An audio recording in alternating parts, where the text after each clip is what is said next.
Hello and welcome to another episode of Eye on KZN. I'm Ropa Madzena, and this time we're coming to you from the Vodacom Durban July. Yes, that's South Africa's signature event. And while the weather isn't as welcoming as we thought it would be, the people have come in their numbers to show off their fashion and to of course walk away with some money from winning some of the horse races today.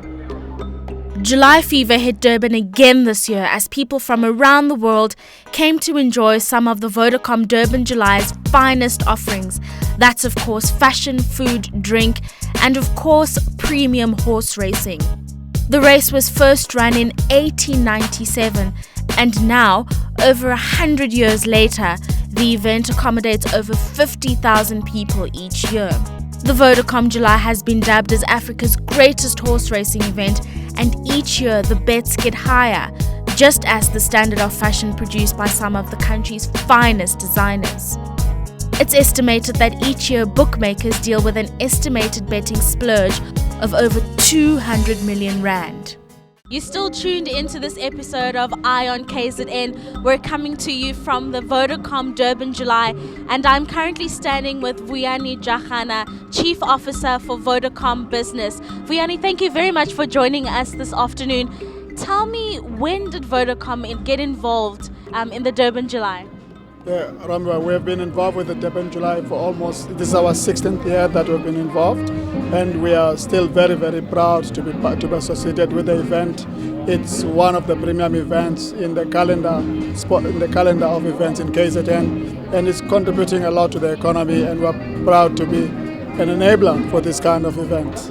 Take us back to some of the reasons that you thought that this would be, but some of the poignant reasons that you got involved. As a business, we have customers. Our customers have different needs. This is a lifestyle event as well. We want to be where our customers are and also want to enable them to have an entertainment platform that has got a huge economic uplift to the province of the KZN. The big thing is that we've got South Africans coming in to be entertained and watch horses. But most importantly, in the whole build-up to this event, there are a number of interventions we do collaboratively with the host of the event, including CSI projects, where we're able to take some of the previously disadvantaged kids, especially those who may be disabled, to learn how to ride a horse, and it's very therapeutic. So it's not just about today; it's quite a number of events that we do as a build-up. Tell me about the growth through the 16 years as a business. What growth have you seen? Every year, this event surprises us because it grows in stature, it grows in participation in terms of the people who come here, the horses, but most importantly, is how technology is infused, because last year and this year we started deploying Wi-Fi. There's high-speed broadband Wi-Fi here. All our customers who are attending have got access to Wi-Fi, and there's easy betting possibilities using technology. So for us, we see growth, but we also see the growth in contribution to the economy of KZN. Let's go back to some of the CSI projects. You mentioned that children are getting the opportunity to learn how to ride horses. What are some of the other projects that you're involved in as a company? So part of what we do, because we bring customers here, we host a golf day. For example, yesterday we had a golf day with some of our corporates. Some of the proceeds we're donating to CSI projects here in KZN. So Vodacom is looking at this event holistically. Get our customers engaged, get South African entertained, boost the economy of KZN, but also make a contribution to those who need. So it's all 360, well-leveraged event, and we're proud to continue to be part of this program. What are some of the growth projections that Vodacom has that include this event? So obviously, we would like to see more and more technology being embedded into the event itself. We want to see a lot more visible online performance of each horse that's in the race course. But to do this, you have to keep in mind how best can you onboard technology truly in a race course without creating further weight. So we see more and more technology involvement in the event itself, where customers, wherever they are, they would have access to the happenings here, but also those who are in paddocks can be able to see what's happening in real time in the race course itself, regardless of where you are located. So these are some of the technology developments we see coming through as we move on with the event. Now, this wouldn't be a proper Durban July interview if I didn't ask you who you were wearing and what inspired your look today. Well, look, I am not wearing anyone, so I just go to the right places, look for what I think fits me. So if it fits me well, so I'm not a fussy guy. So I just felt, okay, it looks good, I like it, so I said, go for it. The weather is allowing us the right level of temperature, and I think that everyone, the ladies, are braving the weather to make sure that they still come up tops with their own dresses. Each year, people's fashion outfits are inspired by a particular theme, and this year's theme was the leader of the pack. And of course, style was definitely on the cards this year. Apart from the horses and the racing, one of the defining features of the Vodacom Durban July is of course the fashion. I've tried my hand at it, but I'm nowhere near as good as some of the fashion I've seen today. And according to those in the know, it just gets better and better each year. I'm gonna go catch up with some of these fashionistas, get a sense of their inspiration, and also get you to judge as to how good they're looking this year. The concept was taken from the whole card game, but the king, and I wanted to invent something that's obviously 2016 with the whole funky hair of wearing hair classy, and I was actually wearing the king on my sleeve. Beautiful, beautiful outfit, great design. Tell me a little bit about the reasons you come to Durban July. Is this your first one? Actually, it's my fifth one. I was placed second for menswear last year and first in 2014, and hopefully this year I will be placed in the top 3. I think that Durban July is a great platform for especially young designers who want to showcase and show what they can do with their fashion, and yeah, so it's a great platform. Speaking of it being a great platform, have you been able to attract business from coming to Durban July? Yes, of course. Every time people ask me to make them outfits and style them, especially that I studied graphic and fine art, and now I'm into fashion. Even with my job, I design headwear and accessories. My inspiration is definitely Africa. I put the African print together, and then I decided to put on the Ndebele choker. Yeah. Why Africa? Why not any of some of the other designs that people are used to? I mean, hello, Durban July is based in South Africa, so we have to embrace our culture. Well, everything that it said in that beautiful poem on the race card, I tried to follow that to the absolute T, and that's how we came up with the look. They said red was there, red had to be there, and it was the pack of cards, and so the black, red and white, obviously that's what it's all about, and so here we are. We took the Scottish look and bringing it back, because I know like the Scottish is being long gone. Now we decided, like, you know what, bring it back. These other looks, they must fall. Like, we bring back the Scottish. It's just that I'm a classic man. I just like that to be. My wife's aunt, she designed her outfit herself. So it's handmade, it's designed in the cars. You see, we didn't go and buy an outfit. Okay, I bought my outfit in Joburg in Mainland, and I spent about 10,000 on my outfit. I want to look like Bonang today because Bonang is my favorite. This is our tradition, and we believe on it to also emphasize to everybody that we must know our color and our nation is also the matter with the things we're doing today. What do you think of some of the other fashion you've seen? Yeah, no complaints. It's also fabulous. Yeah, it's always like that. The theme was quite difficult. It was leader of the pack, and we went through history, we researched, and it was one of the most difficult themes that we ever faced. And we came up with this concept of just celebrating a couple and celebrating all the different shapes in the cards, the hearts, diamonds, spades, clubs, and just celebrating them. Tell me a little bit about the color scheme, the navy and the gold. Well, if you look at the king and queen on the cards, you'll find a lot of blues and golds. So we try to incorporate that to give it a regal look. With the theme being leader of the pack, the highest cards would obviously be the king and queen, and you would expect them to have the most exquisite outfits. So going for a regal look, use a lot of gold, use a lot of blues in it. What inspired her was a pack of cards. As you can see, hearts, spades, etc. And it's actually staying on my head because it's really comfortable, and the way she designed it is absolutely amazing. tell me a little bit more about the rest of your outfit. I see your eyelashes are done in a peacock fashion. Your dress is amazing.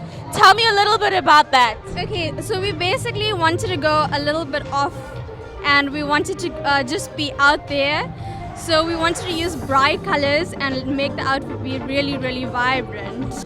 I asked for something to stand out, something different, something that hasn't been seen in the Durban July before. And she did it, and I was very excited. I'm very happy with it. The Durban July has always been about dresses and ruffles and all these things. So I thought this time, let me bring African look and fuse it with the Western culture. We've got a tailored jacket here, which is linen, and fused with isishweshwe, our local South African fabric. So basically the look is unisex. It could be a tomboyish look, Afrocentric. What kind of designs have you made in the past that have come to the Durban July? Oh my gosh, I've been coming here. It's like a tradition for us. We come here all the time. I've been doing all these big dresses with volume. Like, I've been doing ruffles myself. I've been doing all the big hats. Yeah, I've been avant-garde basically, mostly avant-garde. And do you think that the Durban July is a great place for you to showcase yourself as a business, as well as to get the customers that you're looking for? Definitely. I mean, I'm here just for promoting my brand and to meet the media and to market our brand. So it is a basic platform for all the designers. Like to be the center of attention. I like to be like all eyes on me. So that's what I told her, that she must just do something that is wow. Stay with us because after the break, Ion KZN speaks to some of the winners and losers of the racing.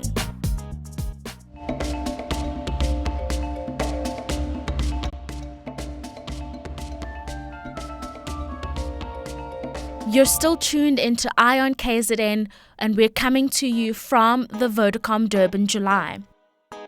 Home to Africa's greatest horse racing event, the Vodacom Durban July has had many hubs, but for the last few years, its hub has been at the Greyville Racecourse. This racecourse is known to successfully host a total of 12 Grade 1 horse races during champion seasons. This is an offering of more than 46 million rand in race stakes each time. With its perfect location as the nucleus of the city, it's surrounded by many hotels of Durban's Golden Mile. The Greyville Racecourse is situated at the bottom of Durban's Berea and surrounds the Royal Durban Golf Club's championship course. The biggest feature of the Durban July is obviously the horse racing. People are coming from all over the country to place some bets and hopefully walk away with some good money. I'm going to go catch up with some of these people and see how well they've been doing so far. Which horses did you bet on? No, just to go traffic and I quoted 3, 5, 12, 14. Okay, and so you're going to go collect your money now? Yeah. I'm going to collect about 3,000 rand. I bet it on 1, French Navy. And why? I just feel 1 is a lucky number today for the Durban July. So I just picked on the number. Some might say 5. Horse number 5 has won a couple of races today. Yeah, but favorites never won the whole day. So yeah, a luck is a luck. Always know when you run. And how much money have you spent? I spent around about 800 to 1,000 rand today. And with that amount of money spent, how much do you think you'll get back? Hopefully maybe about 5,000-6,000 rand, maybe. And race number 2 and number 11, and I just fancy that number. Did you win? Yes, I won. And how much did you win? I didn't catch the ticket as yet. How much are you hoping it'll be? How much did you spend? I think it'll be in the region of maybe 200 to 300 rand. Not much. I've backed what I've backed already thus far. Well, I've backed quite a few winners. I've backed the last winner and I've backed the third race winner. So I'm having a good day so far. And I like French Navy in the July. And I like number 9 to go with it. Now, a lot of people say that they bet on certain horses just because they've got nice names. Are you betting because they're winners? Yeah, I look at the form, and the form looks satisfactory and looks good. Yeah, I'll definitely select those ones. Not by the name, not really. Well, I'm not really an avid better, but on the day of the July, I'm always betting and I always go for wins and places. It's the easiest and something will definitely come out. Have you made any wins today? Not as yet, I'm waiting for race 7, the big one. That's the big race. Tell me a little bit about that race. That's the major race, that's where we win lots and lots of money. I think the pool is about R1 million, so you place a R6 bet and you definitely win something. Okay, well, most of the bets that I've been making here is it's just by hearsay, and then you're just going with your gut feeling. So hoping for the best and going with luck, basically. I'm betting on race number 7, and my biggest fan is Tengan Salut. Are you from here? No, I'm not. I'm from Yugoslavia, from Serbia. Do you come to the Durban July to bet on the horses? Come every year. Wow. Every year. Fly from Europe, come especially for Durban July. Oh, I love the main race number 7, the race 7, and which I like is number 16, and I really fancy it. I always come for the July Handicap, but I know it will make a way for me with number 16, sorry. We made our money back, but unfortunately we haven't made that much money. How much money did you guys spend? In total, we placed over 4.5 grand each across all the races. Wow. Wow. That's him, unfortunately. Unfortunately, I'm not as wealthy, so I spent about 250 rand altogether. But I have not made any money back, so I've lost everything. See, I'm sitting here with the booklet trying to study, but I still lose. The line's so busy at the moment. I just took a trifecta box, which I selected the first 4 horses that came first, second, third, and fourth, which I should have taken a quartet because they paid 933 rand. But it happens in racing, but at least I made about 100 and some change rand. But first race, always good to start off with a win. So I'm happy with that, yeah. We're going for 5 and 8. I don't know what the horse's name is, but we're going for 5. I got number 9. We love babies, so we like number 9. I think number 9 will win all the time. Some of the salient features of the city of Durban include the picturesque coastline as well as the subtropical climate, which the province uses as a magnet when attracting different people from all over the world during the weekend. Honourable Mayor, thank you very much for giving us a moment of your time this afternoon. Give us a sense of what you've thought about this year's Durban July. Well, the first thing is to say that we'd like to thank everybody who will be part of this event, which is the Durban July for 2016. You may recall that last year we were able to attract not less than 55,000 people, but this year I'm told that we have achieved more than that because we are expecting not less than 65,000 people inside the stadium, inside the race course today from 2 o'clock. But it's to say that this is a beautiful day, it's an incredible day. As you know, that all provinces, the whole South Africa in actual fact, has actually converged here in Durban. People are coming here to enjoy with their friends, with their families, with their colleagues. There will be a number of artists that are lined up here that will be performing in different marquees. Here, as we are speaking right now, this is the market for the city of eThekwini, and therefore there are a number of artists, there are a number of presenters that are here and so on. And I'm sure that people are going to be really enjoying themselves. Let's speak a little bit about the events that happen in Durban and what this has done for the province's economic growth. Well, it means a lot for the city of Durban and the province of Kwa-Zulu-Natal in terms of economic spin-off and also economic injection, because we will be actually, getting not less than 300 million rand just for this weekend between Friday and to Sunday. But that money is the money that actually goes to hospitality industry. Most of our hotels are full into capacity. Our restaurants are actually stand to benefit, including local business people as well. As you know that late this afternoon and tomorrow, there are other events that will be taking place at KwaMashu, at Umlazi, at Max's Lifestyle, at Yadin and so on. But we are happy that not only businesses that are around the CDB that are actually benefiting if we host such events, but also for the first time local business people as well, and emerging SMMEs are also benefiting as well. This is very important for us and for the city of Durban. That for us it's not only about enjoying, as we are here to enjoy ourselves with our families and friends and colleagues, but at the same time what is important, what impact are we making into the city of eThekwini and also into the people of eThekwini, especially those who are also in business, including small and emerging business people. So it's good for the city. Give us a bigger sense of what the tourism sector's growth has been like over the years. As you know that the tourism sector is one of the fastest growing industry, and we have actually confirmed that because we are actually attracting more and more tourists that are coming to the city of eThekwini and also into the province of KwaZulu-Natal, both local and also international tourists. We've got a plan and a strategy to market our city, to ensure that not only the city of Johannesburg or Cape Town is known, but also the city of Durban must be known not only in the African continent but in the whole of the world.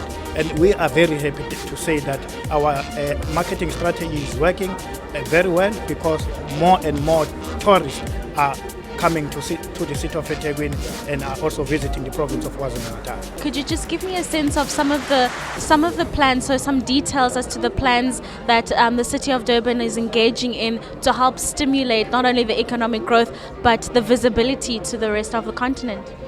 Well, we have got what I will call it mega projects or catalytic projects. I can tell you that in the next 10 to 15 years, by 2030, the face of the city of eThekwini will be changed forever. There's so many projects that are coming that will actually help us to stimulate the economy, but at the same time that will change the face of the city of eThekwini. Just next door here, there is a huge project that will actually inject about 25 billion rands, which is the Durban waterfront. And beside that, there is an 88-story building that is coming soon into the fore, which is going to be the tallest building in the southern hemisphere. And beside that, there are also other projects like the Pearls in Tumsanga, the oceans, and all of those catalytic projects are the projects that will help us to make sure that we are reducing the unemployment rate in the city of eThekwini, but at the same time they will help us to grow and stimulate the economy and ensure that eThekwini continues to grow, to make sure that we are closing the gap between the rich and the poor. The Vodacom Durban July is one of KwaZulu-Natal's most prominent events on its calendar, and as it should be, this as the province's economy generates over 440 million rand during the Vodacom Durban July. This is of course over and above the general generation of cash flow through consumer spending and tourism annually. MEC, thank you very much for giving us some time today. First, give me a sense of what you've thought of the 2016 Vodacom Durban July. The first is that it continues to grow. The numbers of people who comes to Vodacom Durban July is growing each and every year. And as the department, we continue to promote and invest in its development. But also it's growing even in terms of quality. You could see how people are beautiful. You could see how the area is. And that's why we are saying even those who are not here, not only in South Africa, but in Africa as a whole, this is an African Vodacom July, and which must be for people of Africa as a whole. Tell me what this has done for the economy of eThekwini. For the economy of eThekwini, it means that about 474 job opportunities were created. Unemployed people got temporary job, but some of these jobs are permanent. So it's very important. But to the economy in particular, this event alone inject more than 370 million over a period of just a week. So it's important for us as the people of the province. Now, as the MEC for Economic Development, what are some of your priorities to stimulate growth within the economy? Tourism is at the center of our strategy. We're going to enhance tourism, but ensure transformation. Ensure that Africans in particular and black in general enters the market. The second is manufacturing, which is going on. We're trying to ensure that we stimulate manufacturing in all fields, and including in textile, which has collapsed. But more than that, the issue of black industrialists, it's a priority for us. Well, the weather definitely hasn't been as welcoming as we hoped it would be at this year's Vodacom Durban July. But according to many of the people who've attended this year's event, it's been a raging success. We've seen some great fashion, and you've seen people win at various races today. There have been talks of an after party, so I'm going to get ready for that. But from myself and the team, it's goodbye.